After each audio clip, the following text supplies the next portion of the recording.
Thank you. বর্তমান যারা SSC পরীক্ষা দিবে তাদের জন্য এবং যারা নবম বা দশম সবার জন্য উচ্চতর গণিতের ছোট্ট একটি ক নাম্বার অথবা তোমার এখন বর্তমানে শর্ট প্রশ্ন আসছে, সেই প্রশ্নগুলোর আলোকে কিন্তু একটি অঙ্ক দেওয়া আছে। একটি কোণকে 60 ও বৃত্তীয় পদ্ধতিতে যথাক্রমে ডি ডিগ্রি ও আর রেডিয়ান দ্বারা প্রকাশ করা হলে দেখাও যে ডি ভাগ 180 ইকুয়াল আর ভাগ পাই। আবারও দেখো, একটি কোণকে 60 মানে হচ্ছে ডিগ্রি, আর বৃত্তীয় মানে হচ্ছে রেডিয়ান।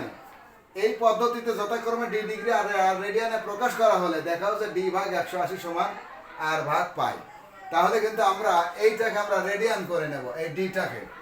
তাহলে যদি আমরা লিখি, আমরা জানি যদি দিয়ে দেই 1 ডিগ্রি সমান পাই ডিভাইডেড 180 রেডিয়ান, 1 ডিগ্রি সমান।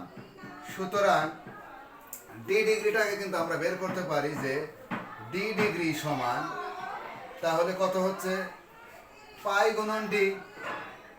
গুণন ডি, অর্থাৎ এরকম। এইটা সমান কিন্তু কত 180। এইটা কিন্তু হয়ে গেল আমার রেডিয়ান, এটা কিন্তু হয়ে গেল রেডিয়ান। তাহলে দেখো, এই রেডিয়ান সমান এই রেডিয়ান, অর্থাৎ আমরা তাহলে কিন্তু দিতে পারি যে ডি পাই ভাগ 180 সমান আর।